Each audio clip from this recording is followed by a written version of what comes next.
PoK यानी कि Pakistan occupied Kashmir, ये जो आप भाग देख रहे हो ये कश्मीर का ही पार्ट है। लीगली ये भारत का ही पार्ट है, परंतु ये हिस्से को पाकिस्तान ने ले लिया है और ये जगह को पाकिस्तान वाले आजाद कश्मीर के नाम से बुलाते हैं। तो ये पीओके भारत के हाथ में से क्यों चला गया, ये अगर हमें जानना है तो हमें टाइम में पीछे जाना होगा। आजादी के समय में तब ब्रिटिशरों ने सभी पूरी 562 रियासतों को खुली छूट दी हुई थी कि अगर वो चाहे तो भारत या पाकिस्तान में मिल सकते हैं, और अगर कोई रियासत इनमें से किसी के भी साथ मिलना नहीं चाहती तो वो अलग अपना एक देश बना सकते हैं। यहाँ पर मैं एक आपको बात बताना चाहूंगा कि जहां पर भी ब्रिटिशरों ने राज किया है वहां पर उन्होंने कुछ ना कुछ ऐसा किया है कि जिससे आने वाले समय में वो कंट्री आगे ही ना बढ़ पाए। जैसे भारत और पाकिस्तान का बंटवारा, ब्रिटिशर अच्छी तरीके से जानते थे कि हम अगर भारत और पाकिस्तान का बंटवारा कर देंगे तो आने वाले समय में ये दोनों कंट्री आपस में ही उलझते रहेंगे। ऐसा और एक उदाहरण है साउथ कोरिया और नॉर्थ कोरिया। ये असल में कोई अलग अलग कंट्री नहीं थे, एक ही कंट्री थे, भारत और पाकिस्तान की तरह।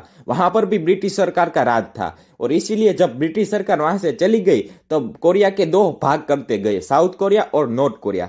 खैर हम अपने टॉपिक पर वापस आते हैं। तो सभी रियासतों को खुली छूट दी हुई थी कि अगर वो चाहे तो अपना अलग कंट्री बना सकते हैं। तो इसीलिए कश्मीर के राजा हरी सिंह चाहते थे कि वो अपना अलग देश बनाए। वो ना ही तो भारत में जुड़ना चाहते थे और ना ही पाकिस्तान में, वो अपना अलग कंट्री बनाना चाहते थे। कश्मीर में ना ही भारत की आर्मी थी और ना ही पाकिस्तान की आर्मी थी। वहां पर राजा हरी सिंह का सैन्य था क्योंकि वो अपना अलग देश बनाना चाहते थे और इसीलिए वहां पर ना ही पाकिस्तान को कुछ करना था और ना ही भारत को, वो जगह को हरी सिंह को सौंप देना था। परंतु पाकिस्तान ने वहां पर आतंकवादी भेजने शुरू कर दिए और अपनी आर्मी को भी वहां पर भेज दिया जिससे वो जगह को वो ले सके। जबकि दोनों देशों के बीच बात हुई थी कि वो ना ही भारत का पार्ट बनेगा और ना ही पाकिस्तान का पार्ट बनेगा, वो अलग कंट्री बनेगा। फिर भी पाकिस्तान ने ये जगह को लेने के लिए कश्मीर में युद्ध छेड़ दिया।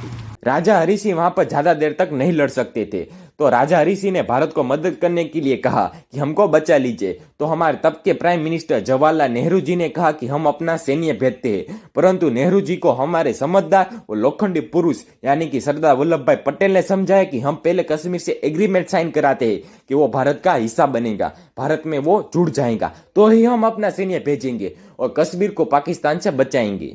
और राजा हरी सिंह ने ये एग्रीमेंट को साइन कर लिया, जिससे अब ऑफिशियली कश्मीर भारत का एक अंग बन चुका है और तुरंत वहां पर हमारी आर्मी को भेजा गया। परंतु जब तक वहां पर भारत पहुंचता उससे पहले पाकिस्तान की आर्मी थोड़े अंदर आ चुकी थी, इसलिए जब भारत वहां पर पहुंचा तब भी वहां पर एक बॉर्डर बन गई। दोनों देशों की आर्मी आमने सामने आ चुकी थी, जिसे हम एलओसी कहते हैं, जिसके उस पर पीओके है। अगर राजा हरी सिंह पहले ही भारत में जुड़ जाते तो आज ये ऐसा कोई विवाद ही नहीं। ये मुद्दे को नेहरू जी यूएनओ में ले गए, परंतु यूएनओ में यह बात फंस गई। आज तक यूएनओ ये बात पर कुछ नहीं कर पाया। राजा हरी सिंह ने एग्रीमेंट साइन किया था, इसलिए ऑफिशियली कश्मीर भारत का ही अंग है। आज भी हमारे बहादुर सैनिक कश्मीर में सीना तान के ड्यूटी करते हैं। और आपको क्या लगता है कि हमें पीओके किस प्रकार से लेना चाहिए, क्योंकि पीओके लेना भारत के लिए बहुत जरूरी है। पीओके लेने से हमें सेंट्रल एशिया का रास्ता आसानी से मिल जाएगा। चाइना पाकिस्तान इकोनॉमिक कॉरिडोर जो कि चाइना बना रहा है उसका रास्ता भी पीओके से जाता है। अगर हम पीओके को ले लेंगे तो चाइना और पाकिस्तान के बॉर्डर आपस में नहीं लगेंगे और ये रास्ता भी चला जाएगा। चाइना ये सड़क को इसलिए बना रहा है क्योंकि उसको हिंद महासागर में ना जाना पड़े,